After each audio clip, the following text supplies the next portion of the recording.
All right, ladies and gentlemen, welcome back to the world-famous Tipitinas. I would like to thank Tipitinas for allowing us to use the space, and I would definitely like to thank Nugs.net for the usage of the cameras. They have great equipment, and they are a great service. Check out Nugs.net. They've been doing live music for 25 years. They've got some of the best content. Check them out. They're great supporters. We love them very dearly. And this might be, I guess this is the first time I'll actually talk about this on the All Right, but Tipitinas.tv coming soon. Yeah! Coming now. It's live here now, but this will be in the future. When you're watching this, it'll hopefully be on a link via Tipitinas.tv. It's happening. Enough of that. Ladies and gentlemen, I have a wonderful guest, a dear friend of mine, a champion of the New Orleans music industry. He is a music curator at the New Orleans Jazz Museum. He can be heard Tuesday nights on the kitchen sink on WWOZ 90.7 FM. He's also a writer and has a vast wealth of knowledge in New Orleans music and is just an all-around swell guy. Ladies and gentlemen, David Kunian. Thank you. Thank you for giving us the time. All right. See, it's a good name, right? Yeah, it works. We threw around a lot of names until it was just, all right. Like, that's the first thing out of my mouth every time I talk on the microphone, typically, whenever we introduce bands and everything else. So, makes sense. Yeah. Why try and get cute or clever with a funny name or anything? No, there's plenty of cute and clever everywhere around here. For sure. Well, very, very excited to be able to talk to you, just because it's so exciting to talk to anyone at days like this. But, yeah, man, so I hope you enjoy you've had the best hospitality writer of any guest we've had on All Right. Well, you know, we could, you know what I asked for. I know what you asked for. Do you want to say what you asked for? I'll say what you asked for. He texted me that he wanted red caramel M&Ms only and blue fudge M&Ms and a bag of blow the size of Ben Elman's head. That's not a slam on Ben Elman's head size or anything like that. I think he just thought it would be funny and clever. Needless to say, things, I supplied the M&Ms. And I will be partaking from them. Thank you so much. I put them in fancy glasses just to make it seem those like, are fancy glasses. But then he asked for a hooch hooch on the side anyways. Yeah, and I gave him some hooch too. So there you go. Well, David Kunian, not originally from New Orleans. I'm told that you are actually from the Boston area. Is that correct? I grew up in Boston, Massachusetts. Yep. And did not come to school here or anything like that. You went to Columbia University? Went to Columbia University, and while I was at Columbia, I would come down, me and several of my friends would drive down 3 years in a row to Mardi Gras. It's a heck of a drive. It was that part. The drive was part of the fun of it too, and the kind of odyssey you would have to do in order to be here, and then go through and be the typical kind of, college students coming on in here. Actually, the first year that we came, we did not have a place to stay, and 3 of us slept in my friend's Suburban, and 2 of us slept under the Suburban. You slept under the Suburban? Slept under the Suburban. It was just too hot inside we wouldn't all fit. cab? I mean, knowing now what I do that I didn't know then, I never would have done that. No, it seems like a terrible idea. Yeah, horrible idea. But somehow, God takes care of, fools and drunks, and they took care of us. So. I suppose so. My goodness. Well, and actually, while we would park on what I now know as Calhoun, right near Ottoman Park. Yeah. And one night when we were out there, we woke up, of course, incredibly early because it was hot, even in February, and we had a note on our windshield that said, I noticed you here, knock on 1432, and I'll, bring you some coffee and donuts. So of course we go, okay. And we knock on 1432, and a lawyer whose name was Bill Ryan, who I've never looked up, but I should. You remember these things. Yeah. Came out, brought us coffee and donuts, talked to us for a little while, and gave us his card because he said, if you guys run into trouble, as can happen, and you end up getting arrested, give me a call. That's incredible. Yeah. Do you think he's still? I guess you haven't looked him up. I was about to say no, maybe he's it's there. been We shouldn't have said 28 his years, address. and I should have done that. But maybe we shouldn't have said his address for both people that are going to watch this. It was somewhere on Calhoun. I don't know if 1432. Okay. I was going to say that's probably around Audubon Park. That's why I say 1432. That's probably close. So yeah, I used to come down, and the second year I came down, Mardi Gras was around my birthday, and when I turned 21 down here, my parents, for my 21st birthday, got me on a float at Zulu. Really? Yes, before I had ever seen Zulu, because the first year we had to, we drove back before Mardi Gras Day. So I was, my parents called me up and said, "Oh, for your birthday, we're getting you on a float at Zulu. Call this guy Johnson, and he'll get you in there." I'm like, "Okay, that's great." But Dad, Zulu's the black parade. Well, I know, but they have white people. Okay, but here's your costume. And he told me the Zulu costume, which, me being a 20-year-old at Columbia University, rather politically correct, went, "Blackface? Yeah. Grass skirt? What are you talking about?" And little did I know that when I showed up that, there would be thousands of people on floats in blackface and grass skirts. You thought you were getting pranked by your dad or something. I totally thought it's like, not funny if I get shot on vacation, Dad. Right? I get beat up by all these folks. But and I will continue this story because this is one of the reasons I moved here. I'm on the float on the Zulu parade in 1990 and having a grand old time, as you would. And, as for those of you who have written on Zulu, it is a cross between being on stage with the Rolling Stones in the Superdome and going through the Desire Projects offering free crack. It's a fun parade. Yeah, there's no other way to talk it's the about best parade. It has competition now, but favorites, it's the best. And I had my backpack with my change of clothes, my wallet, my 2 gross of Zulu beads in it on the floor of the float, and we're at some point on St. Charles between Jackson and Melpomene, and I looked down and my backpack is gone. And I looked at my people on the float that I just met and said, "Have you seen my backpack?" And they're like, "No." Shoot, somebody probably stole it. And I went, "I hate Mardi Gras. I hate Mardi Gras. I hate Mardi Gras. I hate all of this." And I continued feeling that way until we turned onto Canal Street. It is, as usual, 15 to 20 deep on Canal Street. And out of the blue, somebody, I will never know who this person is, comes running through the crowd like this, holding my backpack. What? Exactly. How? A New Orleans Mardi Gras miracle. That is a Mardi Gras miracle, and this for woman, for sure. Fights her way through the 20 deep on Canal Street to my float. However she knew it was me, I don't know. Yeah, the blackface. How did she figure out? But she comes up and she literally comes up to, "I'm really sorry, my nephew took this. He didn't mean to do this. Here it is. I'm so sorry." And I looked at the woman and went, "Oh my God, you have my backpack." And I gave her all the beads I had. I grabbed coconuts from people and gave it to her, and was like, "Wow!" And I looked down. I opened my backpack. My change of clothes is there. My wallet's there. My cash is there. My credit cards are there. That's wild. The only thing missing is the 2 gross of Zulu beads. Yeah. And after that, I kind of went, all right, New Orleans is a special place. Trade, yeah. Maybe I got to explore this more. So. Well, what were you studying at Columbia University? What brought you there? I was an American history major. Okay. And I was and I say this not as like I was a poet, but I wrote poetry. Yeah. And I was also a radio DJ there. So really, when I got out of there and I realized I didn't want to spend, my close personal time with 12 million of my close personal friends, where was I going to go? I said, "Oh, well, I guess I'll try New Orleans." And also my brother was going to Tulane, so that, So there was a familiar there was a kind of familiarity to it. There's somebody here, and my friend Chap Munger, who you may have met, who's been coming here, if I pointed him out, you go, "Okay, that guy." Yeah. There's a bunch of us. When you work here long enough and you see at least 1,000 faces a week, you recognize faces. You don't always remember Chap's names. been coming here for, like me for a long. Anyway, he was down here, and I kind of went, all right, well, I'll move to New Orleans. Worst comes to worst, I'll live with my brother for a couple years, work service industry, and then I'll go back. And it didn't really. Well, happen. so you did move down here in '92. What were your first jobs when you first got here? When I first moved here, my first job was working at the Ember Steakhouse on Bourbon and St. Peter as a waiter for 3 weeks. For 3 weeks? 3 weeks. It went well then? After a while, after 3 weeks, I decided I didn't, even then I didn't want to be ripping off any more tourists that I could be, and the money wasn't that great. So moved from there to, where was I working at? Greco's restaurant.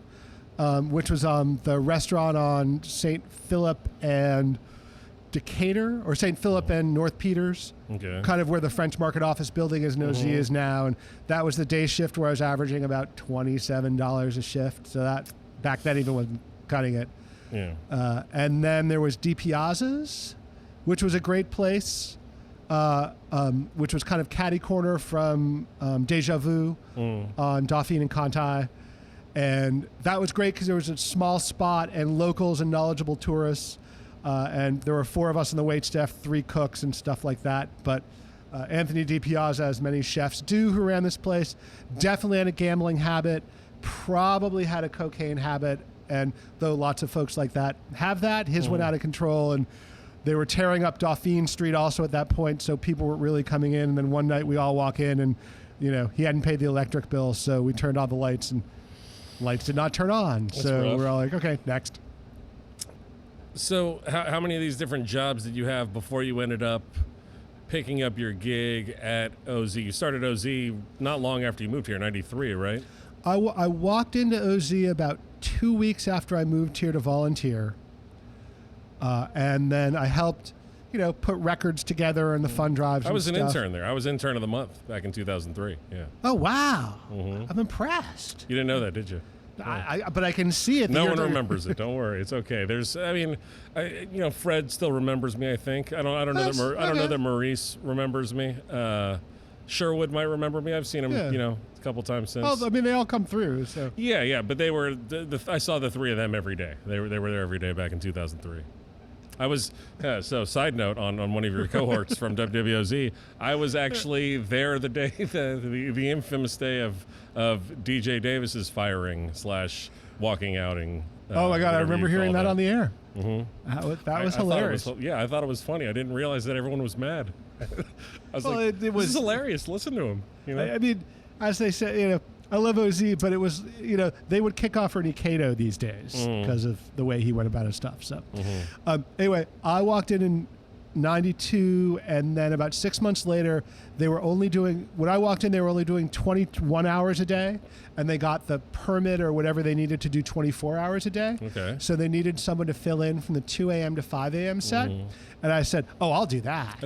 That is the newcomer shift, I assume, right? Yeah, that was, and I said, I was working, service industry, and those were my hours. So I'm like, oh yeah, I can come in at 2 a.m. till 5 a.m. and program anything. Yeah. Just once a week too, right? Yeah. Yeah, everyone can make one weird night on the radio if you can save up all week. Save up all week just and spew out 3 hours of nonsense on the radio. And so I went and did like 3 hours of jazz, the entire range from Louis Armstrong to the Art Ensemble of Chicago and Sun Ra and stuff like that. And it was before the days of, even though New Orleans is a late night town, on a Tuesday night there aren't a whole lot of people up at 3 a.m. and there was no internet. So I just, no one was paying any attention. So I did some really far out shows. Well, I'm glad you say that because I hear random stories all the time about, playing, 20-minute Sun Ra tracks or whatever, like just, Back in the day, there was 3 hours, so there was no problem in playing, nothing but crazy 1974 Miles Davis 40-minute, like, wild out space funk tracks. So. Well, did you have OZ is famous for having local musicians stop in. How many musicians did you have come in there for that 2 a.m. shift? I could get a few here and there. I remember specifically one time, one of the best shows I ever did. I had Clarence Johnson III Really? come in on John Coltrane's birthday and play 45 minutes straight of John Coltrane. That was one of the most deep and spiritually amazing things I've ever heard. If I'm not mistaken, I think he was on Galactic's first album too. Random side note on Cool I think It he Off. was. I think he was on sax Cool It player. Off. Yeah. We'll ask them next time I get one of those guys in here. Sorry, side note. But Clarence Johnson III. Clarence Johnson III was one.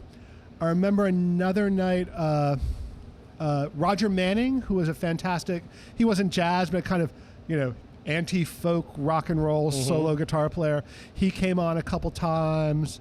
The great Cottonmouth Texas. Really? From, Dallas came on to do spoken word and stuff. all sorts of, not that many because it was hard to get them there. But when people came on, it was definitely every worth once it. in a while you might just like see someone at a show and be like, oh, I'm actually on the air at OZ if they mention it. Like, do you ever want to come by? Yeah, at if you 2 want to a.m.? come by, when you get off, literally some nights. Every 6 months, I'm sure you get hit up by someone like, no kidding, you want to come in? All right, yeah. And occasionally I would have, I'd be at a show at that Tuesday or Wednesday night when I was on till midnight. I'm like, I don't know what you're doing in 2 hours, but come on by OZ and come and talk and play if you want to. So occasionally people would come by. How long until did you bounce around at all until you got the kitchen sink? I kept doing the overnights, and then it was late night jazz when they switched the schedule and doing midnight to 3, and then the kitchen sink freed up probably now, if this is 2020, maybe 2002, 2003. Okay. And I applied for it and, put in something and got it. So, and that's then the 10 p.m. shift. the 10 p.m. shift. And for a while I was doing the Tuesday night 10 to midnight and then the Wednesday night midnight to 3. Okay. Which was fun and good to do, especially the Wednesday nights, because the Wednesday nights I would come on after the Boudin Man. And if you ever want to hear something incredibly hilarious, the transitions between the Boudin Man and me were just hilarious and way out there and exactly what they should be. But then when the kids came along doing a 12 to 3, had to, after about 6 months of the first kid, I was kind of like, nah, I can't do this one. So which is good because it lets somebody else put up a show for somebody else. Exactly. So. It's a cyclical thing, just like anything else. That's what entertainment is. So now that I think about it, there's probably only not even 10 people that have been there longer than you, huh? You might have some of the most longevity at WWOZ. Right now, I'm round about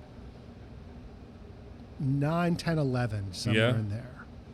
There were a couple of folks who came on right about the same time as me. Okay. Black Mold. Okay. Brian McColgan. Oh, that's right. He started about the phenomenal bartender. He works here. God. When we're working, he's here. Phenomenal bartender. And as good a bartender he is, an even better DJ for all he knows about, music and stuff. Crazy music knowledge. Yeah. It's absurd. So yeah, there are a couple of us who came on at that point, but I'm now up in like the 9 to 10 kind of longest being there. So well, back then it was from the park in Armstrong Park, and now it's at the French Market. Better, worse? Tell me your thoughts on being by the river as opposed to in the park. I miss the park. Yeah, I mean, it was, no offense. I like I said, I was there in 2003. It was a little creepy. It was not just a little creepy. I'm just talking about the building itself was like a shack it was a 2-story shack.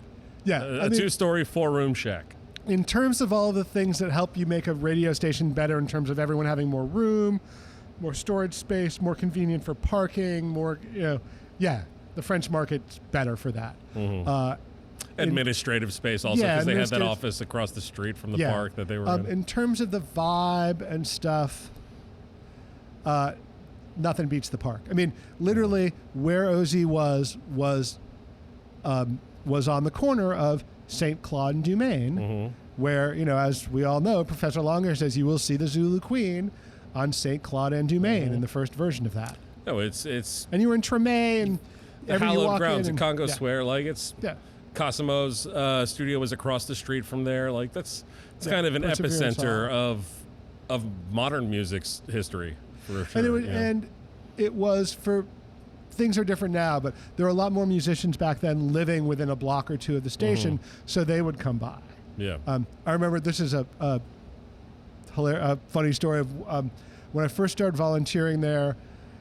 Probably I had been there about 2 or 3 months. And I was walking into Armstrong Park from the St. Philip Street gate, and there was a guy kind of walking up and down St. Philip Street around there, and he was in a kind of slightly shiny, cheap suit with a blue ruffle shirt, and his hair was in pink curlers, and he is literally walking up and down at 10:30 in the morning, talking to himself, yelling, okay.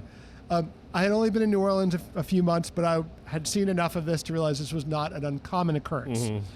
But this guy's like walking up and down and going, yelling to himself and yelling to people that aren't there.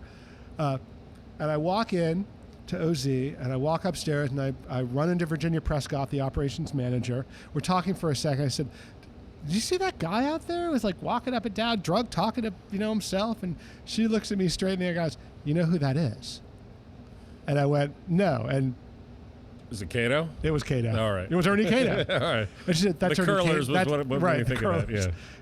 I said, that's Ernie Cato? And she's like, yeah. And I did not know who Ernie Cato was, but I knew who Ernie Cato was. Mhm. And it was definitely one of those kind of educational moments on the nature of New Self-proclaimed Orleans the ruler music. of the universe, right? Yeah, it was before he was the ruler of the universe, before he Okay. met Antoinette. Okay. But yeah, Ernie Cato was like wandering around, drunk at 10 o'clock in the morning, hallucinating, talking to people who weren't there. That's phenomenal. Something else. This is kind of a side note. One of our dear friends, Jeremy Smith, I said, hey, I'm going to have Kunian on the show. Love that mother. Yeah, so I was like, hey, I got him on the show. Any fun questions? He goes, oh, I don't know. And he started kind of hemming and hawing. He goes, he used to do a lot of weddings around here. He was one of the first guys that kind of did the I'm an ordained minister and I'll marry you type of thing. Is that true? Yes. Okay. I was an ordained minister as well, ulc.org, Yeah. Reverend Tank. It was not too many people had done it in the 90s, I guess. Well, no, when I tell people when I became a minister, probably like you, you had to write away to an address in the back of Rolling Stone magazine. It's a website now. Yeah. Now it's a website and you can do, it's a lot easier. It's but free. If you want a card, it was $12. That's, yeah, I mean, yeah. You still carry it with you? All right. I could pull it out if you want, but yeah, I carry it with me. Please, we'll if you want to. Let me make sure it's always on me because you never know. Did you take on a surname or anything like that, a pseudonym? Yeah. Like an extra? Do you use any extra titles? All right, it looks legit enough and old enough. So, any fun weddings? Like any? I mean, lots. Okay, yeah. You don't have to tell me every one of them. Just a couple highlights. Let me think. There was, let's see, Robin Cate's wedding. Okay. Stanton's wedding to Aletta. So I am kind of the galactic, You're reverend because I've married two of them. And I was dying to marry, well, not die, but, marry Ben and Sarah, but they decided to elope instead. So, and by the time I met Jeff, he had already been married, and Rich and I think Jeff got married Gwen. in high school, if I'm not mistaken. Yeah, I don't know. and Rich and Gwen eloped. But I offered it to them. Okay. The first one I did, the second one I did was Josh Paxton to his first wife, Jocelyn, at the Maple Leaf. That was a total hoot and a holler and really, really fun. Yeah. So you've been doing a lot of musicians' weddings then, huh? I tell people, I always, if you're getting married, I tell them, if, you need somebody, give me a call. Mm-hmm. I'm more than happy to do it. And as I tell people, I'm non-denominational, and set up an altar. You can do whatever service they want. Yeah, basically. You can read. You know how to read, right? Like, yeah. I'm Jewish, so I'm like, if you need Jesus in your service, I'm not your guy. But I mean, you could fake it. It's no big deal. I can't fake the Jesus thing. Who married you? A rabbi. Did Rabbi you? Edward Same Cohen. here. Edward Cohen. I don't know him. I don't know. He was the rabbi at Temple Sinai All right. until about 6 or 7 years ago. So I'm without a congregation, but nonetheless, we had a rabbi at our wedding. And strangely enough, the date we picked was Sukkot, and rabbis just weren't available. So I said, perfect, we don't need a rabbi. I have plenty of friends. I can call up a whole bunch of people. I worked in radio. I know people who know how to talk in front of a crowd. I can find someone to do this that's going to crush it. Right now, it's probably, it's now, 25 years of doing it, but, 70 or so weddings. And I want to say almost, out of that 70 or so, probably 60 are still married. That's wild. So I mean, not wild that 60 are still married, but 70 actually, is a lot. given That's a lot. People have picked me to do it and who are sticking around. But a bunch of my friends I've done, some crazy stagehand weddings in Woodstock, New York at one point. Yeah. Really fun, fun time. Scott Bourne, and Robin Bourne, if you know them. That was one of the best I've ever done down on the bayou. On the Bayou St. John? No, Robin's from, I can't remember, but You're talking about the real bayou. Yeah, the real Okay. like cut off. Okay. Actually, not from cut off. I can't remember exactly where it's from, but Reserve or somewhere down there. Rose, one of them. And gorgeous wedding and on a barn that her family has with. But of course, it's New Orleans wedding, so you have to have at least 2 bands. Mm-hmm. And John Grow had a band together that did all these beautiful New Orleans, covers of New Orleans classics, and then the Lost Bayou Ramblers came on and did their thing. And it sounds like a party, man. Yeah, It's it's one of the best parties I've ever been to. Yeah, for sure. Yeah, really fun. That's wild. Well, amongst all the other things, along with the radio, I guess, and this goes hand in hand with the radio, some of your, I guess, audio documentaries, is that what you'd call them? Radio documentaries. Radio docs, yeah. If you haven't heard them, you've got a bunch of them. Some of them are phenomenal. They're online. Phenomenal. James Booker, Earl King, the Dewdrop one. I really like the Dewdrop one for sure. Dewdrop's a fun one. Yeah.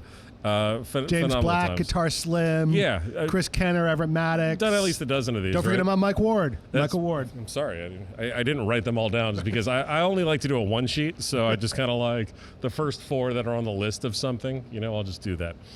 And Jonathan Freilich and Lee Dorsey. Yeah. Just arranging them. How long did it take to arrange some of these? Generally, they were about a 18-month to 2-year process. Really? Between getting the grants, putting together the list of who to interview, figuring out how it's going to work, actually tracking, and as you know, tracking down New Orleans musicians can be a trick. No matter what age they may be. Yeah. And then kind of mixing it, premiering it, marketing it, and distributing it. Because again, when I did most of these, it was before an internet, so I actually had to send out samples and then make CDs and send them out. When was the first one that you made? See, the James Booker, I think was... That was the first one? That was the first Booker? one. Okay. Which... I did not listen to these in order, just so you know. Yeah. And I've only listened to 4 of them, so I need to get you the box set. Well, is there a box set available? Not for sale available. on I davidkunian.com. Is that a thing? I can't. Come on, I can't All sell right, these. that's fine. Yeah. Coming soon to tipatinas.tv. I will get you the box set. But if anyone else who wants them, they are all online. A lot of them are on Radio Free Amsterdam, John Sinclair's radio website. But if you search my name and search any of the names, you can find them. Except for the Lee Dorsey. Lee Dorsey is not there yet. That one's not out there? No, because that's the last one that I did, and I haven't really kind of premiered it. But the first one was Booker. It was in '96, and it was challenging because even now these days, lots of people know who James Booker is. Back then, no one knew who James Booker was outside of basically Orleans Parish, which is a stunning thing. I don't mean to cut you off at all, but no. There's this thing with James Booker, like a certain magic. Obviously, there's magic to so many different musicians, but for someone like him, you never hear this about other musicians. You hear people say, when I discovered James Booker, like people view that as I used to think I knew a lot about music or piano players, and then I discovered James Booker. Is there any kind of truth to that, or am I crazy? I never hear anyone say that about any other musicians. No. They say that about James Booker, though. Yeah, because if you are certainly a pianist, when you hear James Booker, it's going to open your mind to what piano can do. Yeah, classically trained, but seemingly not just a classical musician. The best, aside from Art Tatum, who is God, the best pianist you will ever hear in your life. And that's just like listening to it. When you start hearing the story of him and who he was and what he went through, you will never fail to be moved. I have told kind of what the story of James Booker and what he went through and kind of who he was to thousands of people since I did this. Not once they heard the music, not one of those persons has failed to be moved by the music, certainly by the music, and then knowing the story.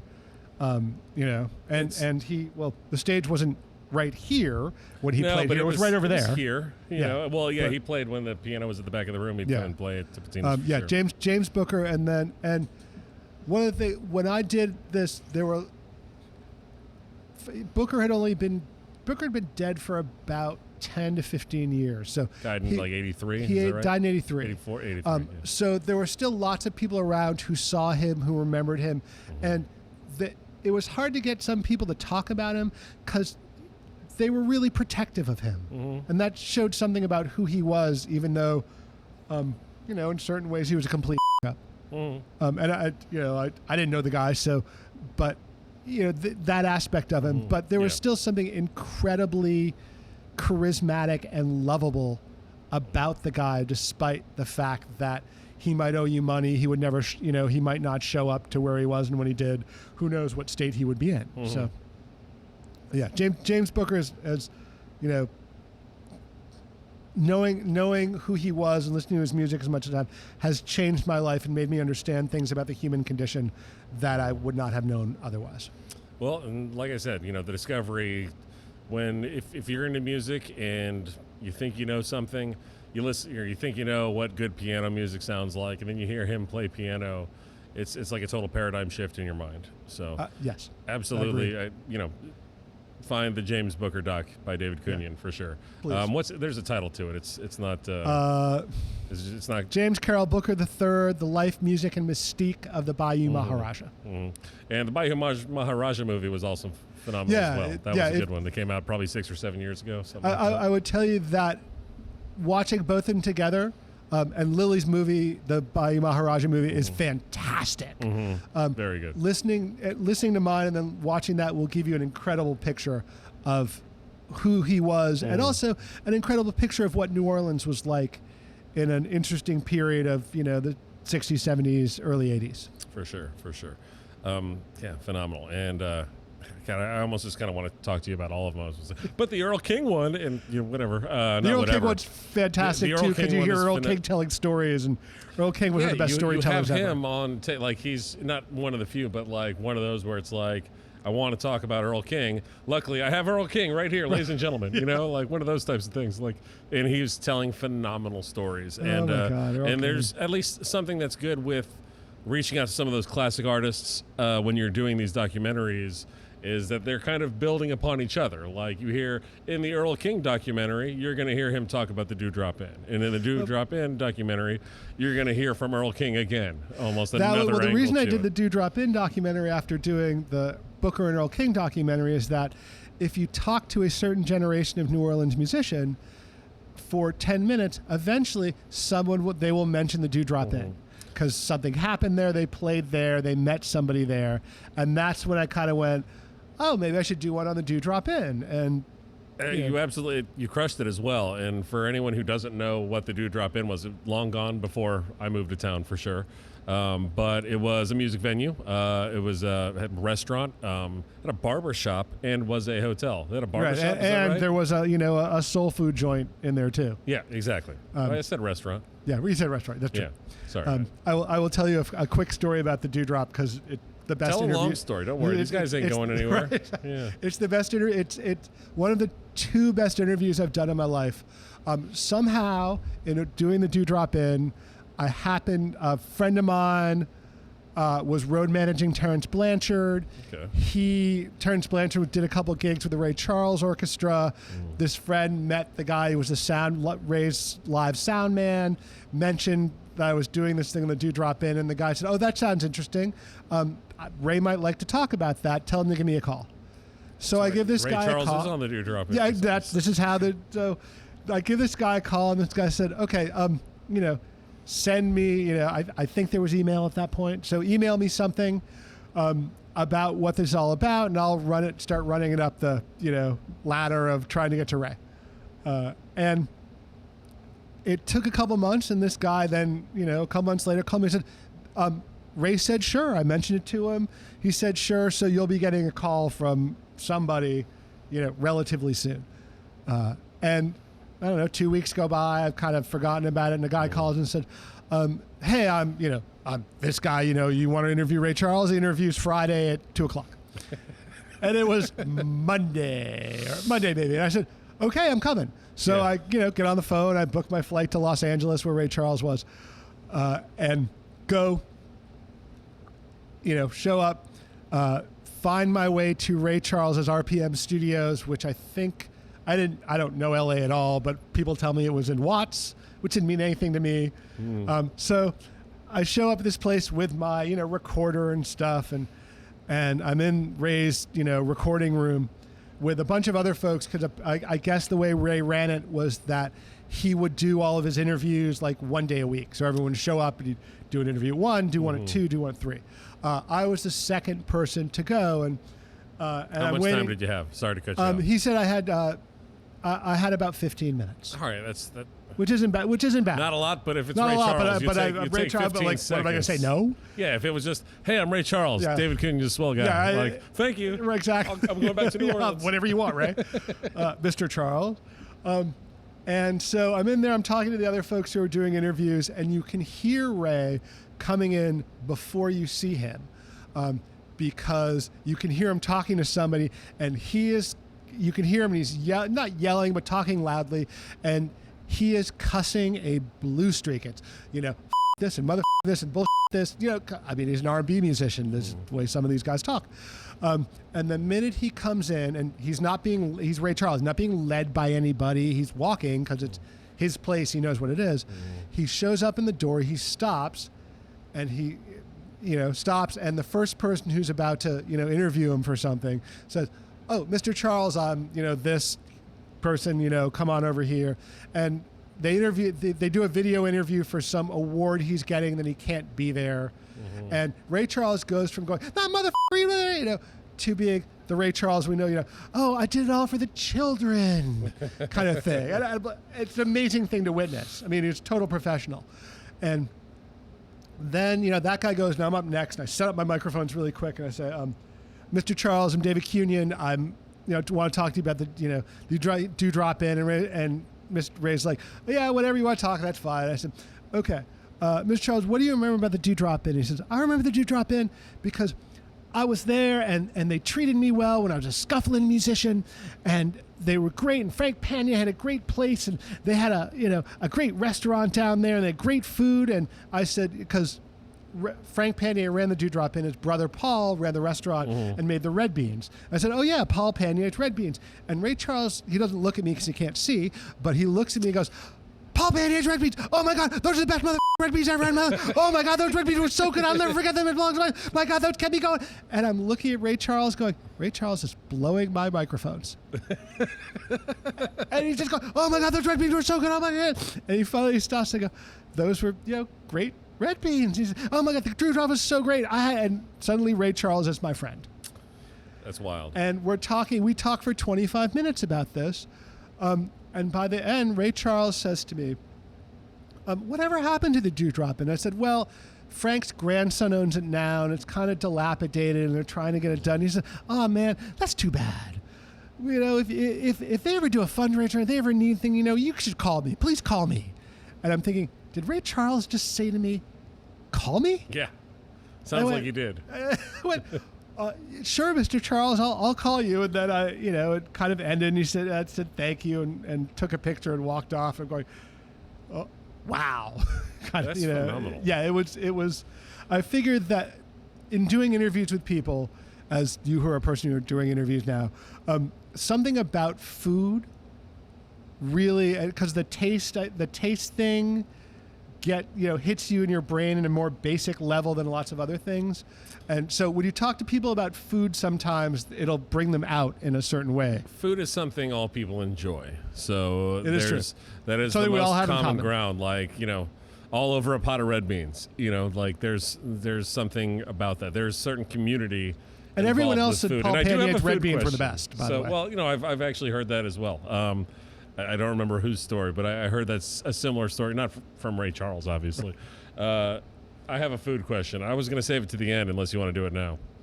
We'll do it now. We're talking forever. Ask whatever you want. So this only started just because out of a gag, because at Guy's, our po' boy shop in the neighborhood over here, there's a po' boy called The Bomb. And I better start getting some free po' boys for plugging them, even though I'll still support Guy's. It's called The Bomb. And Stanton Moore of Galactic created it. Galactic used to live in the house across the street from Guy's when they were starting out back in the early 90s. And Marvin, who still runs Guys, who's still back there making po' boys, would hang out with them, bring them food after he would close up. Like, hey, I got this leftover, gumbo or jambalaya. Or I got, I made you boys a couple sandwiches, whatever.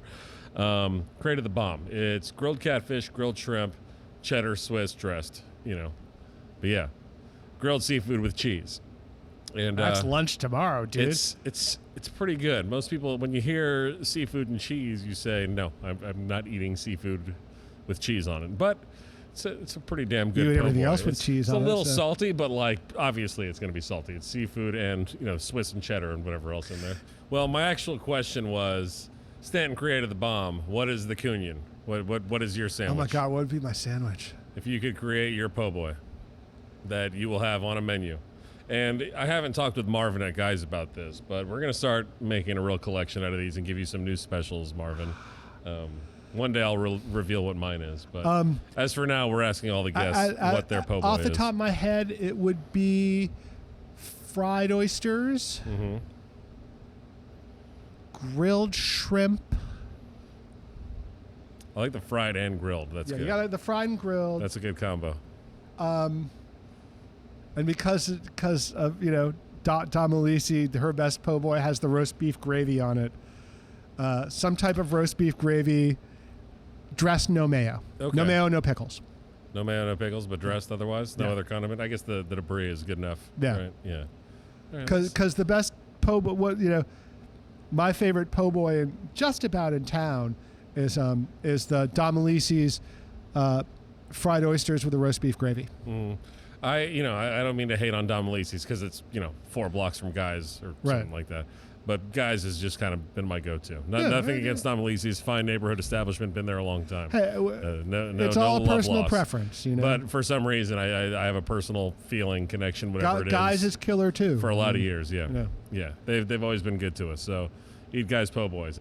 We talked about the audio docs. So something else, actually, there is a question I want to ask you about the Dewdrop because, again, not that you're, a musician. You do play some piano, if I'm not mistaken, right? As I tell people, I play piano, but I don't do it in front of people. Yeah, never for an audience. No. That's fair. That's fair. That's your own art, man. Keep it to yourself. That's fine.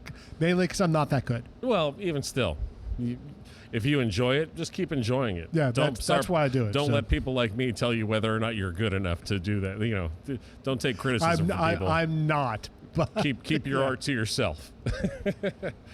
So with the Dewdrop, one of the things you hear most about the Dewdrop, aside from the crazy, I don't even know if vaudevillian or cabaret is the word, but they used to have, a great show. It'd be musicians and comedians and drag acts and all kinds of different things.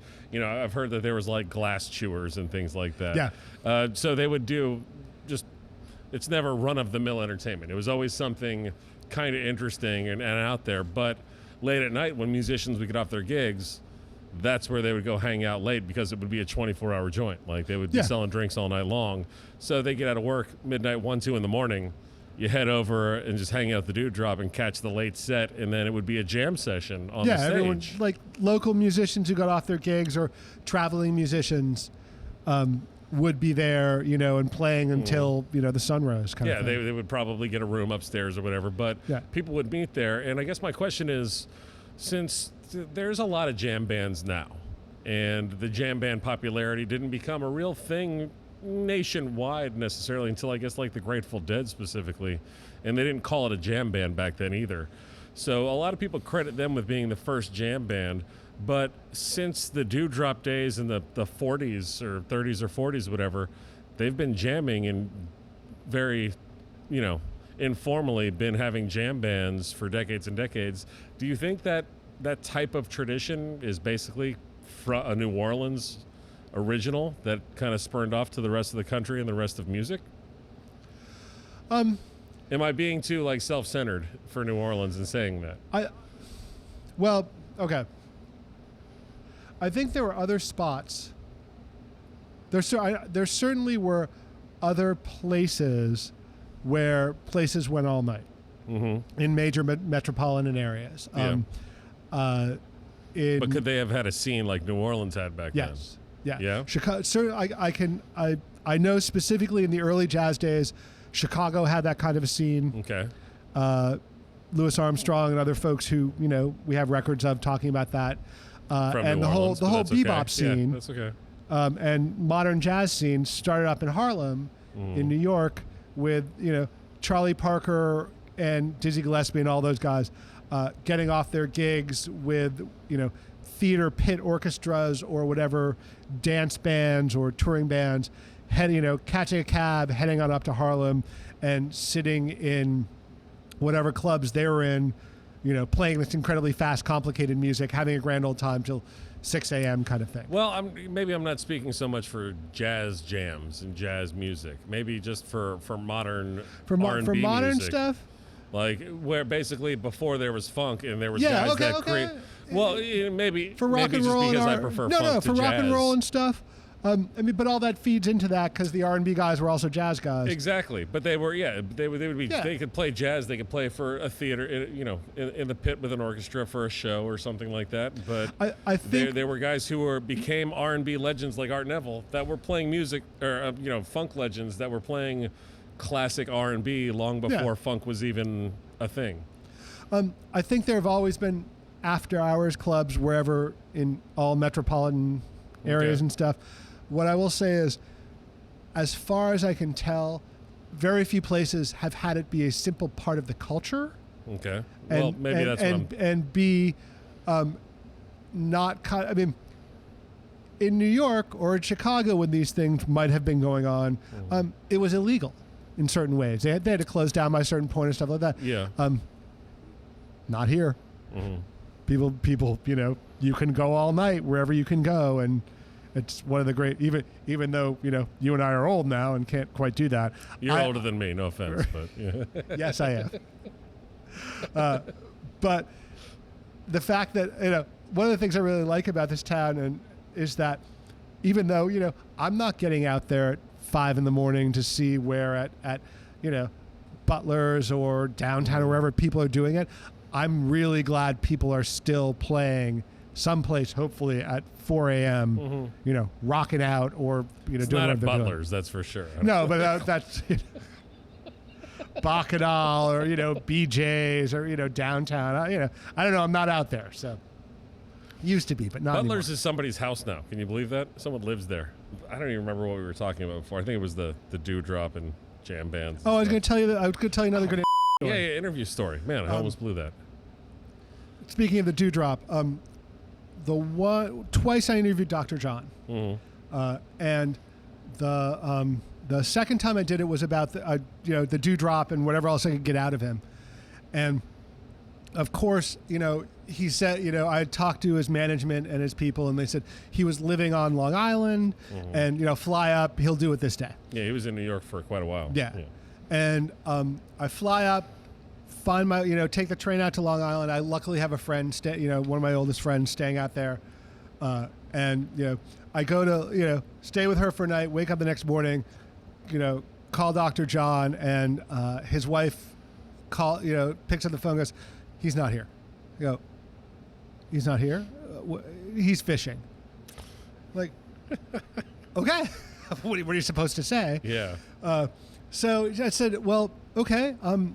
Here's my number. Whenever he gets back, call. Get him to call me. He said, I'm sorry about this. I went, okay. Yeah, I'm like, it's Dr. John. Whatever. So hang out with my friend for a while. Most of the day. Call him back about 6 or 7 in the evening. And actually get him. And I said, hey, Dr. John, this day we're supposed to do this interview. He's like, yeah. I remember now. Come on out in an hour. I'm like, okay. So, get a ride out there, and sit in Dr. John's kitchen, and talk to him for about 2 hours about assorted things. No kidding. Yeah. About the Dewdrop and James Black, and he's telling me all sorts of the crazy Dr. John stories of James Black and James Booker were both in his band, and they were roommates together on the road. And Black comes into him one night and goes, "Man, I can't room with Booker anymore. I can't room with Booker anymore." And Max says, "Why can't you room with Booker anymore?" "Man, I walk in and he's some guy in my bed, in his own bed. And I walk out, I'm like, oh man, I can't deal with this. I can't deal with this. I can't deal with this. I walk back, and then he's some other guy in my bed. I'm like, can't deal with this. Can't deal with this. Can't deal with this. Yeah, exactly. So one of the things I asked Dr. John, I bring this up because it relates to now radio, is we're talking about the Dewdrop Inn, and he said, I was around the Dewdrop a lot, and there was, some crazy stuff going on, and I said, some people used to told me that there used to be these kind of crazy sex shows in the rooms, the Dewdrop Inn, for people doing kinky stuff. The priest would do some weird thing. Eddie Bo told me some priest did some weird thing, and Dr. John, I ask him this, and he pauses for a moment, and he looks at me with that kind of dead-eye stare, which looks at me and says, of course that was going on, but I just met you, and I'm not telling you about this. And he looks at me, he says, like one of the great Dr. John quotes I know, he said, I don't know, but there sure were a lot of freaknologists round about the Dewdrop. And he keeps talking for a sec, and I, in my mind, am going, freaknologist. That word's not in the dictionary, but I know exactly what that word means. In fact, I know some freaknologists myself. In fact, I might know some of the same freaknologists you know. So I've had this kitchen sink show since 2003 or so, and it's 2019. I could not come up with a title for it, with a name for the show. I'm just called The Kitchen Sink. Yeah. And after Mac died, I was sitting around one night, and I remember that quote, and I'm like, oh my God, that's the name of the show. So now the name of my show is The Freaknologist Lunatique Show. Yeah, that's a good name. Yeah. We should have used that for this one. Yeah. God. Well, along with being a freaknologist, you're actually a musicologist, and I know that because you have a master's degree I do have a master's degree in musicology. Yes. Which, no offense to musicology, it sounds like you made that one up, but that's cool. I was, what was your focus in musicology? It seems pretty broad. That's all. Obviously, you've done heavy research and educational work before you were in this program. So to think that you went ahead and got a musicology master's. Before I got the degree, I realized when I finally got the degree, I realized that before, if someone had asked me what my job was, that I should have looked at them and said, "Oh, I'm a freelance musicologist." Mm-hmm. And if you want to use that for your band name, you can do that too. It's not bad. Yeah, it's not bad. As they go. A studier of music. And technically, even though my degree is in musicology, when you talk about musicology, people who are official musicologists usually deal with like classical music and Mozart, Beethoven kind of stuff. If you're dealing with stuff that is not that, you tend to be an ethnomusicologist, which means you're dealing with people who aren't white people. Yeah, it's either music theory or music history, one or the other, I would think. And when people say, what is a musicologist? I say, I deal with everything about music except how to play it, how physically to put the guitar chords down and the piano chords and stuff like that. So what I specialized in was roots music, Americana kind of stuff, and New Orleans music. I wrote my thesis about modern jazz in New Orleans, focusing on AFO, All for One Records, and Harold Batiste, one of my great inspirations. So. Absolutely, for sure. I mean, inspirational family in the music industry of New Orleans as well. Well, I guess this lent yourself very well to the New Orleans Jazz Museum. Were you working at the museum before you got your master's in musicology? No, I got my master's, and then the job of curator came up, and I applied for it, and they gave it to me. Well, that's and nice. Not to toot my own horn, but I will say this, that there are many qualified people for that job. I am the most qualified person in the state of Louisiana to have that job. I don't doubt that. Yeah. I don't doubt that. Possibly the country. Not to toot my own horn. I am certainly the most qualified person in the country who's willing to be in Louisiana to have that job. For sure. Is there is there any museum experience you might have had before this? Because aside from just being a curator, like it's a very wide array of jobs when you work there as a curator. Aside from trying to build these exhibits, but also handling all these different pieces that you guys have. What kind of background did you need to build up? In terms of dealing with museum and handling artifacts and stuff, I had no background whatsoever. Okay. So I have been learning that and learning about, okay, how do you preserve a document that it is the handwritten lyrics of something from Sweet Emma Barrett, for instance. How do when do you have to put on gloves to handle something, kind of thing. That stuff I have had to learn, and I'm still learning. Yeah.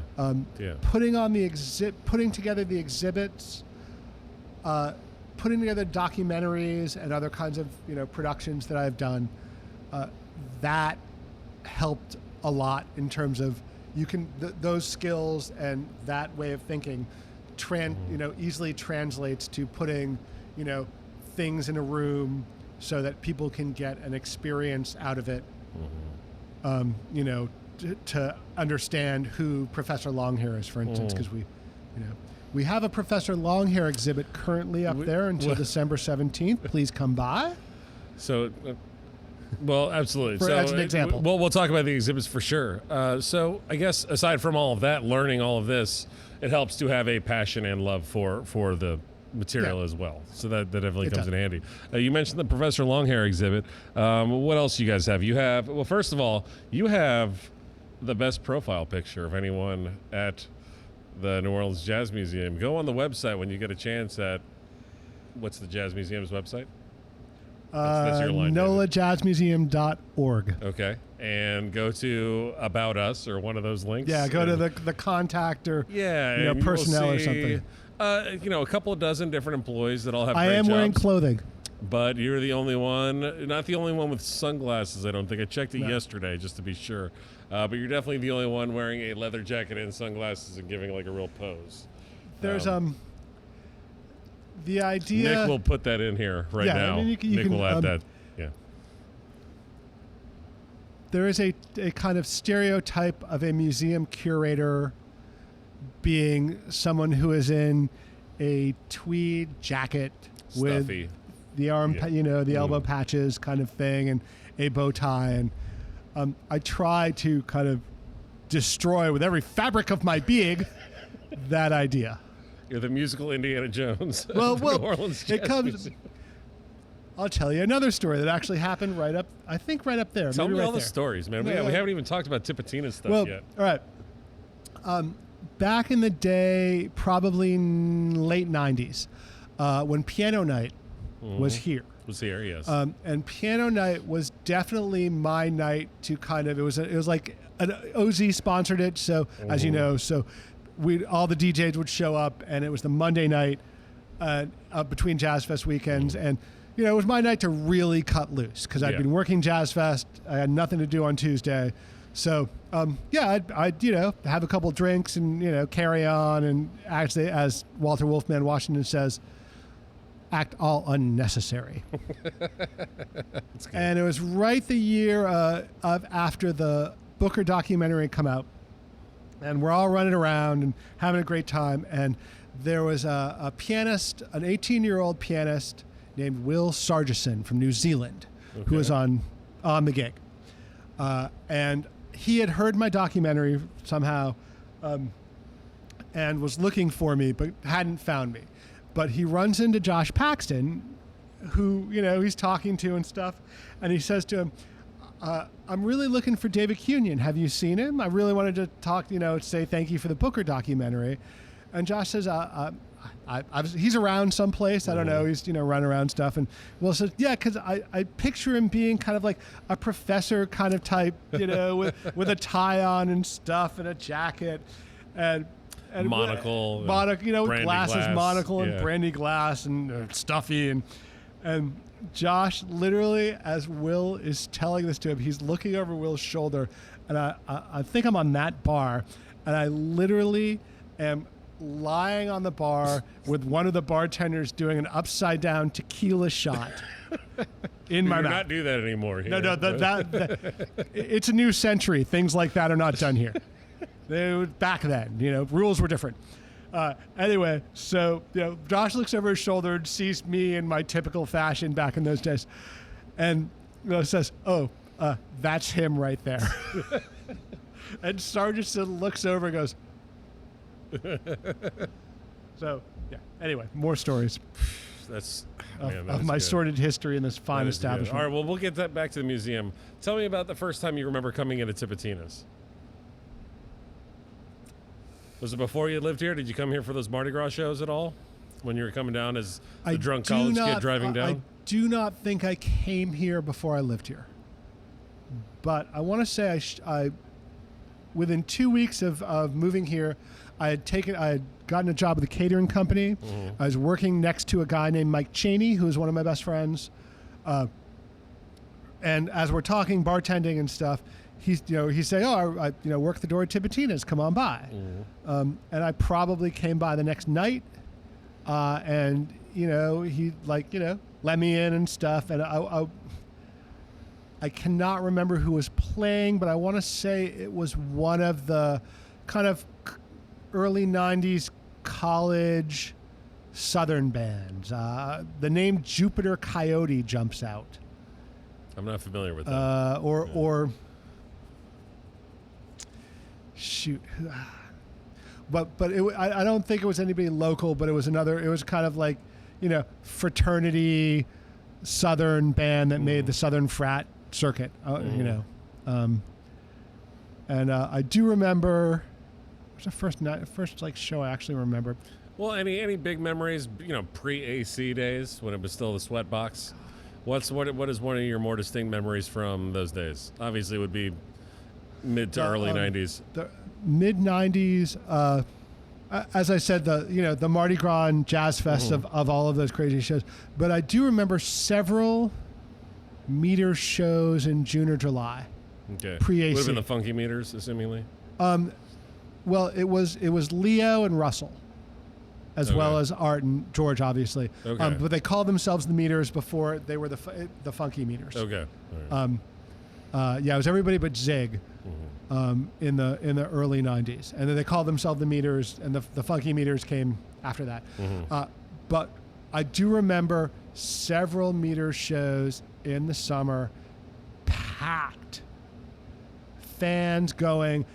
But it's one of the ways that I realized I thought I knew what funk was, but I didn't know what funk was until I was packed in here in late June with a whole bunch of folks. And the fans are doing the best they can, but the fans cannot get like the sweat and smell and booze and chemicals and the band the way it was. And it changed my life, those shows. I started me understanding, because you can read about funk and you can understand it up here until you're in the middle of that stuff. You don't know. Do you think today's young adults will ever experience anything quite the same? The same connection to live music? Yes. As far as the physical. I guess there's plenty of raves and people are throwing stuff electronic music, but you don't see that with a lot of bands. It's almost a rarity. And I say that full well knowing that I get at least once a year, I get some longtime regular or someone who used to come here back in the day that will be like, you know what, this place was so much cooler before it had air conditioning, so you gotta be crazy. Like, do they literally say it was so much cooler? Yeah, I'm not trying to be punny, but thinking man, this place ain't been cool since you got AC. It's like, you gotta this place ain't been cool since they didn't have the stage right there. But I do think that young adults and kids experience music differently, obviously. And I do think that there are certain, again, places around the country where real people like you and me actually playing real instruments in front of an audience. I'm not playing instruments, but that's okay. But you know, flesh and blood people playing instruments. Yes. It still happens. Yes, and of course. there is no substitute, no matter what kind of music it is, for that. If you're into that. Agreed. And I think that that is a part of like who we are as humans, to gather together and hear the thump that mimics our heartbeat, kind of thing. So I think that will always be around, how visceral it is to people and how much it means to people. I think it's always going to be there.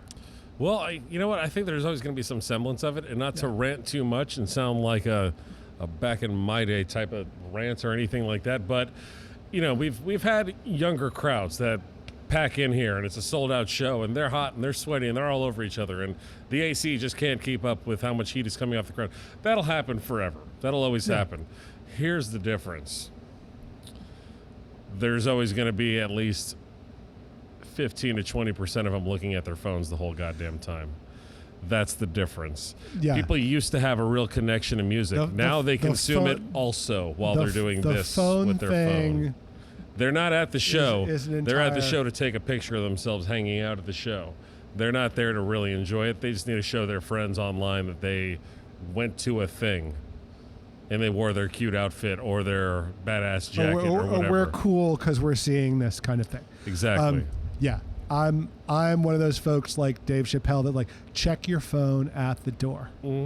Not only because Dave Chappelle doesn't want it there because he might say something that might get out and people for won't him like. Also that someone videotapes him doing a joke, like he's saving that for a special probably. Don't put his out there before he gets to actually make a buck off of it. The idea of being it's a Zen thing and a thing for everybody, being here now.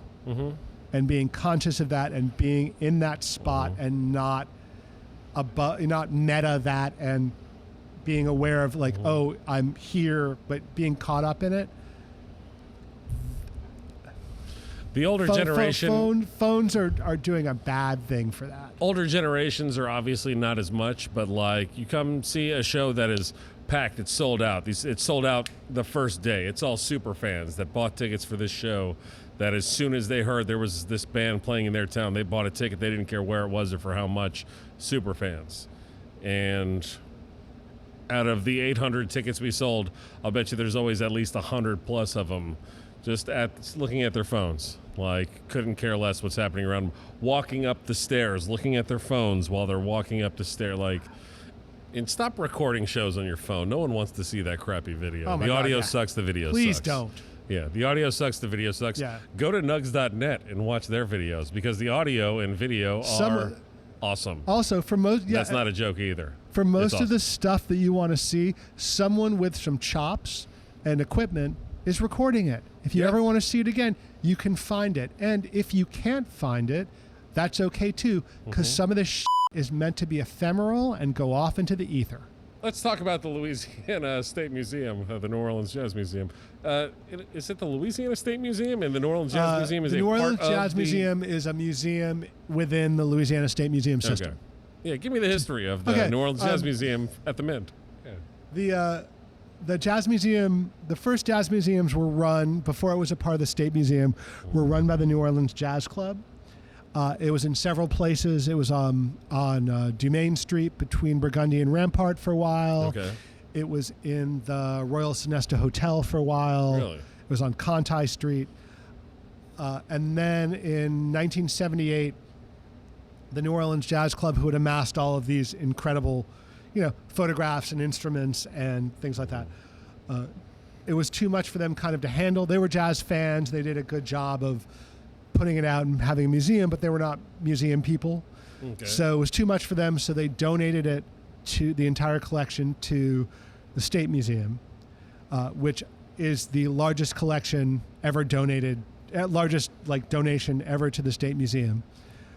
And it took Don Marquis, who, just left town. Left town after 58 years here. It took him literally 5 years to catalog it. Wow.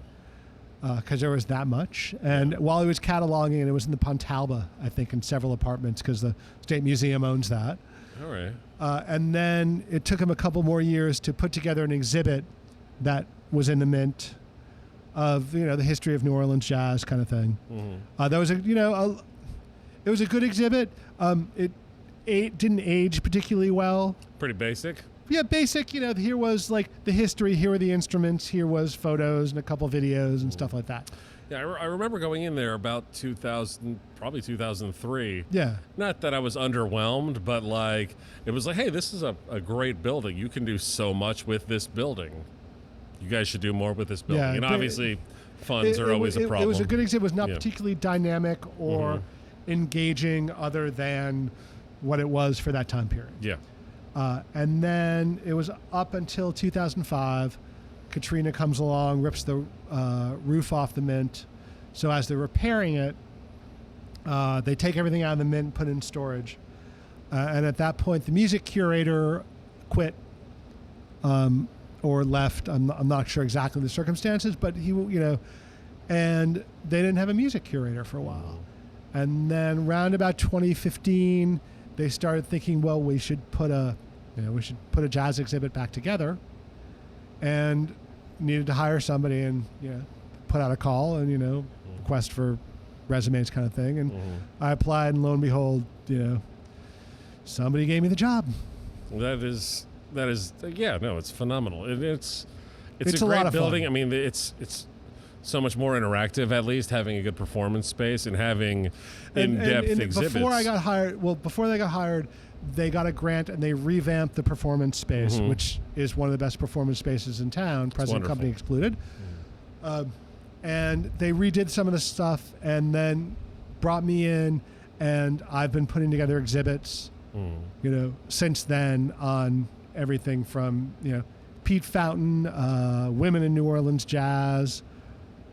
Currently, we've got one on Louis Prima. Yeah, I was going to say, you got Louis Prima, the Cherchez La Femme, New Orleans women. Cherchez La Femme, Sheryl Gerber's fantastic photos about women culture bearers. The Drumsville, that's got everything, as I tell people, it's got from the beginnings of Congo Square and early African, slave drumming up to, Herlin Riley and Zigaboo. And as I tell people, I win because there is now a photo of Willie Green and Russell Batiste was there in not the one New Orleans before? Jazz Museum. Not before. Well, they're modern As well guys. they should. Well, it's they drumming. belong It's, there. They well, belong it's there. drumming. It's not necessarily jazz. So No, absolutely. but like I got Willie Green in the Jazz Museum. I'm really happy about that. No, me and Willie Green is a sweetheart and belongs there for sure. I wouldn't necessarily call him a sweetheart, but I love that sweetheart. Man, yeah, that's what I'm saying. I think he's a sweetheart. I haven't known him long enough to think he's mean, so I think it's just a clever name. No, and when he plays for the Klezmers, remember, he's Mean Willie Greenstein. That is true. And you also have the Professor Longhair exhibit, Miga Fayo, I believe. And I have the first exhibit that I came up with and put together. The Pete Fountain came before, and the Women of Note other people had ideas of, and I'm like, I'm in. But the first one that I came to the idea of was Professor Longhair, and it came to me right behind that soundboard. Right, well, me and Walker Lassiter. It was if I got the job 2016. It was Professor Longhair's birthday, December 19th. Correct. 2015. Anders Osborne is doing his 3 nights here, and two nights, and John Groh is on keyboards, and in between songs and stuff, John Groh would do a Professor Longhair riff, and I'm sitting behind there with Walker Lassiter, legal man, former LEH guy, friend of mine, and at that point I had been hired, but I couldn't really tell anyone, but I said to Walker, oh, by the way, I have a job. And Walker's like, you have a job? Oh my God. I said, yeah, I'm going to be the jazz curator of the Louisiana State Museum, or as I say, since I have been drinking, I'm the jazz curator for the state of Louisiana where jazz was born. And Walker goes, oh, that's great. I think so too. And we're listening and John Groh does another Professor Longhair riff, and Walker and I say, man, I wonder when the Professor Longhair like centennial is.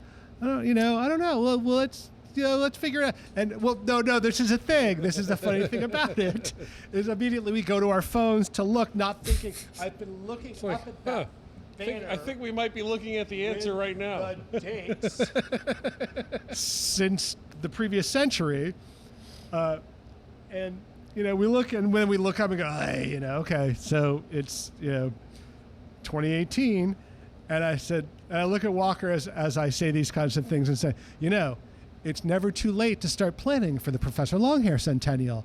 And he looks me straight in the eye and says, not for you. I went, you're right. And lo and behold, that's where I came up with the idea that is now this exhibit on the second floor of the Mint. And it's phenomenal. Tell the people a little bit about what they'll see when they go inside. When you go in, you will see all sorts fantastic photographs. What greets you when you walk in the door? When you walk in the door, you will see what looks like the bust of Professor Longhair, as made by Coco Robichaux, that greets you when you walk in the front door of Tipitina's right there. Now, if you go see it, you'll go, how is that there? Yeah. And also there. Cassandra, who's one of the exhibit's curators, said, why don't you do a 3D print of it? I went, of course I wouldn't think about that. But lo and behold, it's like, do we need to hire an artist to come? So lo and behold, we hired somebody, and we now have you walk in, there is a replica of that bust right over there. I remember when you asked about it and reached out to me originally, I didn't hesitate for a second. I was like, yeah, doesn't cost us anything? Yeah, sure, absolutely. And if something some guys are going to show up that, and just point a thing at Professor Longhair's bust. It took a couple hours and someone did it. Yeah, no big deal. If somebody, if heaven forbid anything ever happens to it, we have, the data files. We got a copy. We can make another one. So. Yeah. It's not going anywhere. It's safe. So there's that when you first walk in, which always surprises people who are in the know. There are also great photographs of fests and all sorts of spots and fests with members of Led Zeppelin, which is always hilarious to see. Yes. Professor Longhair and Robert Plant. You got to wonder what they were talking about. And a great photograph of the bust during Mardi Gras with all the Mardi Gras beads around it. Photo by Mark Davis, I believe. Yeah, there's one by him, and there's one by Erica Goldwyn. The handwritten sign by Mark Davis on the photo. Sorry, giving Mark a shout out for that. And there's photos from his recording sessions. And also, we have the fess head. The original, well, maybe it's the second one, I'm not sure, but either the original or the second one of the fess head that you see at Jazz Fest that spins around that Joe, has. And we got from the great Sonny Schneidow several photographs, and Sonny Schneidow also has the original Tipitina's piano that is currently there. That not only did Professor Longhair play, but Alan Toussaint, Roosevelt Sykes, John Cleary, James Booker, that was Dr. the piano John. up until 1984. Yeah. When the 84, 85, when they piano. Yeah. So that's in there. And if I do say so myself, it's a great exhibit. And there's also video of Fest at Jazz Fest from the early days and outtakes from Stevens and Palfy's. Piano players rarely play together. So phenomenal feature. Yeah. If anyone who hasn't seen that, it's really fun. It's one of those things where, given another couple of years on this earth, think of how much bigger Fest could have been. You say that for so many other people, especially like James Booker. No, but Fest, Fest was right. The cusp. He lived 2 more years. He be a household name across the world. He went to Grammy, household name. Also, apparently, that year he got an invitation, and he hadn't had a chance to get to it, to go out as an opening act for the Clash. No kidding. I don't think I knew that. In that year, which I think the Clash were touring on. I don't know, it was London Calling or Sandinista, maybe. Be an interesting lineup for sure. I'd well, love to see that show. And I saw a photograph of this on Instagram, but the Clash took out like early R&B guys. Bo Diddley was one of their opening acts, and I saw a photograph of it on Instagram. Lee Dorsey. Wow. Can you picture Lee Dorsey opening up for the Clash? Wow. God. They were in it. They were. What a time. Well, let me ask you this: was there anything about Professor Longhair that you learned in curating this exhibit that kind of blew you away, or just I obviously you learned? It all plenty. blew me away. But was there anything that stands out as oh man, I never would have imagined this? A lot of it. There's always all right. Two things. One of that when Fess was a kid, he and his friends would go behind like Werlein's Music and a couple places like that, and drag whatever pianos they had thrown out and left on the streets. Missing keys, broken Missing string, keys, like drag them back to their house. And that's how Fess, had his particular style that he'd miss, that he'd play around the keys that didn't work. And one thing about Fess that, his range, because of this, his range of how he played on the piano was very small. He played within about 2 or 3 octaves. Okay. Lots of other pianists go like this, but Fess was right in here, and yet he made it, sound like it did. I want to say the other. I don't want to get more into it than I'll say right now, but that's okay. The stories of finding Fess, quote unquote, that the way the legend of Quentin Allison finding him stuff versus talking to Hudson Marquez, who was an artist who lived here and now is in California, and how he might have, I think he did, look for Fess before, knew Quint, but looked for Fess and found Fess in certain places. The entire story, especially for someone like me who has gone to all sorts of strange places to find people to interview. Yes. Yeah. Hearing from Hudson Marquez about in 1967, 68, hearing Professor Longhair going, I need to find this guy, and going into Central City in 1968 where, as he said, if you were a white boy there, the only thing you were looking for is you were either looking for heroin or and you didn't want, and the cops didn't want you finding any of that stuff. No. So sometimes, he said, sometimes the cops would find me, and it would be in the middle of summer, and then, they'd come up and they'd get me, and they'd say, put your hands on the hood. It's July, noon. And, he said he got blisters on his hands from going like this on the 200-degree thing. So that there are other, come to the museum and hear about how the experience of him finding Professor Longhair, it's really wild. It's a tremendous story, absolutely. What other exhibits in the future are you guys looking to do? What's not your dream? Oh, I wish we could do this one day. What are you guys actually planning on doing? Can you tell us? In September, we'll be opening an exhibit of Rick Olivier's photographs. Okay. You know him because you've seen his covers for Blacktop and Rounder in the 80s and 90s, and he's got some great stuff.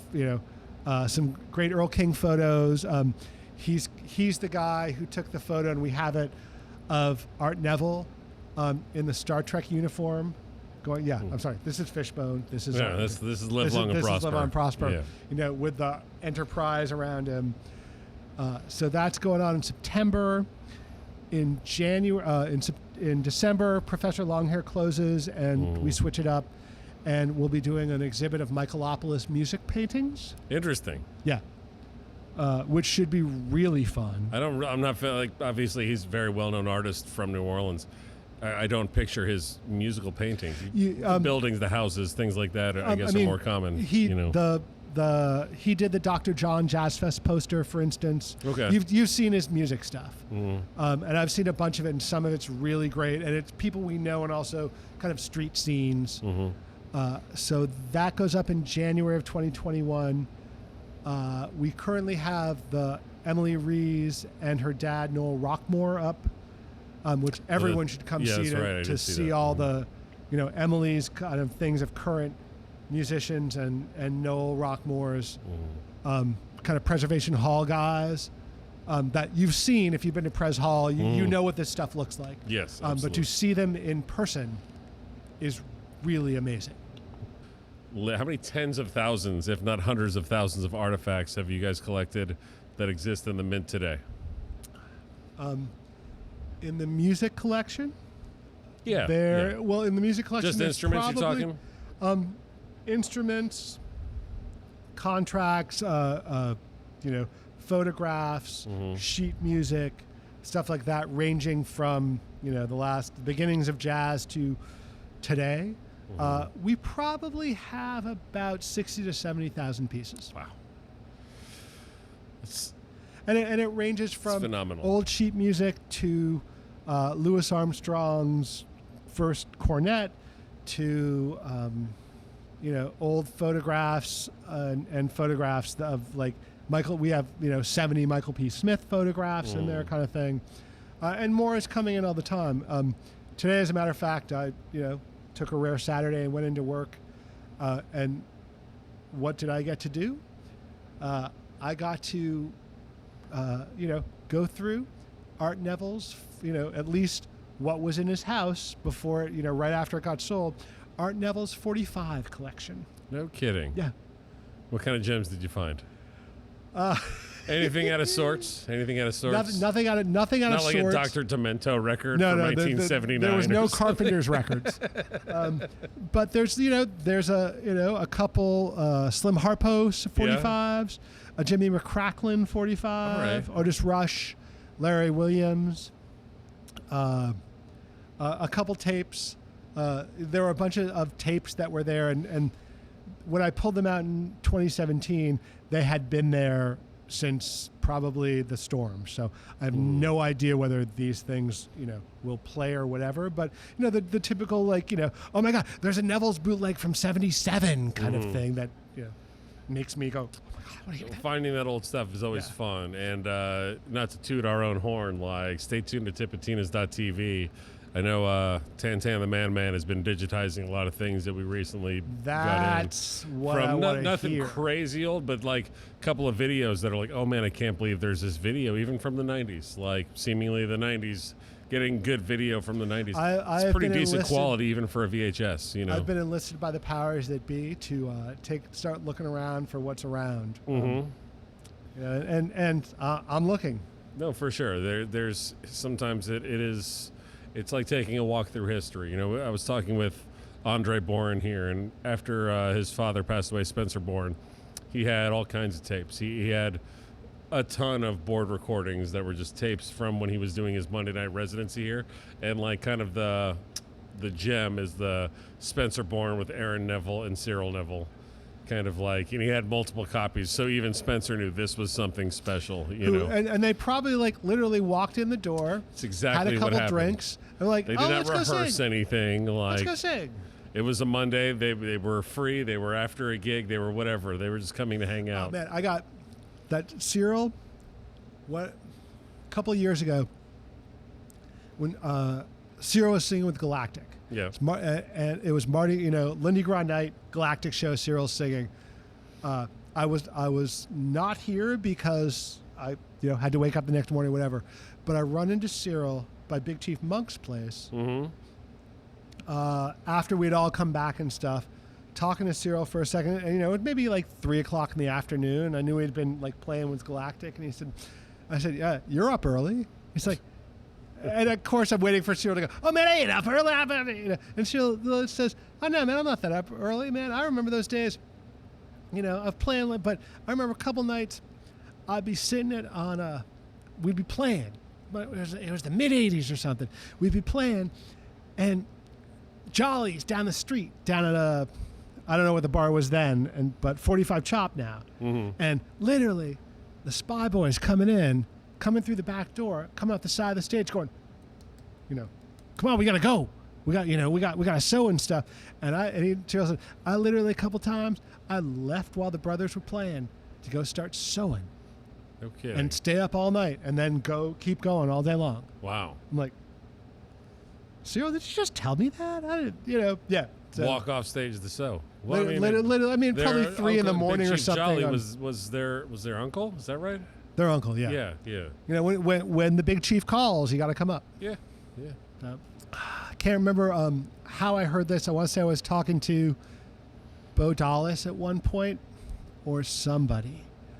But back when this was the 501 Clubber, the early days, and the crew of the 14 used to rent it out before it was tips, maybe, or I'm not sure of exactly when it was, but they got the Wild Magnolias to play one night.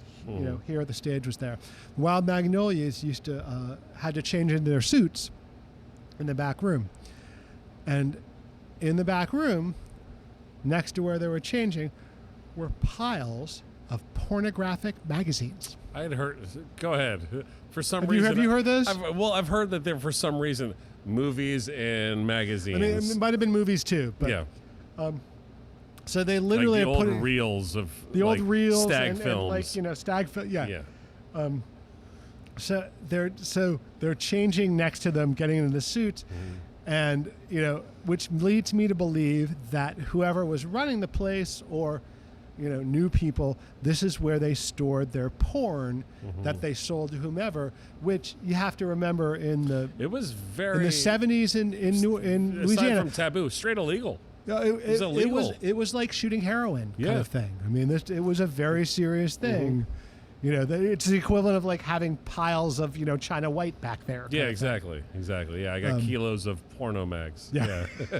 Like, oh yeah, they're changing it to the porno thing. What do you think of now? Going, oh yeah, whatever. But no, back then that was a serious Can't even thing. give away porno mags anymore. I've tried. So, My like, God. The crazy business that's gone on under this roof. Since you play piano, who is on your Mount Rushmore of piano players? Given that we're not stealing the mount from indigenous persons and reclaiming it via the government, let's say Who's on there's my a Crazy Horse? No, I'm talking about. You know about Crazy Horse, right? Yeah, yeah.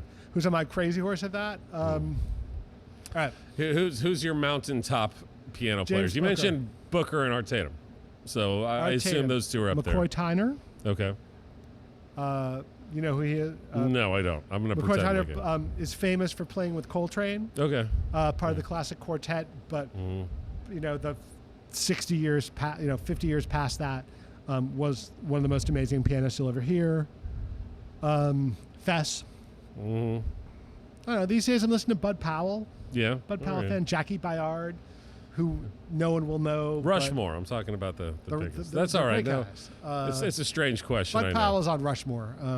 Jackie maybe not that he wasn't good enough, but didn't innovate. Thelonious Monk. I'm a huge Thelonious Monk fan. No, that seems like a good one for We'll sure. leave it at that. That's fine. That's fine. Because after Monk, who can you go to? So That's fair. That's fair. Well, David Kunian, thank you so much for joining us here at All Right, All Right. I do have a gift for you. We have this for our guest now.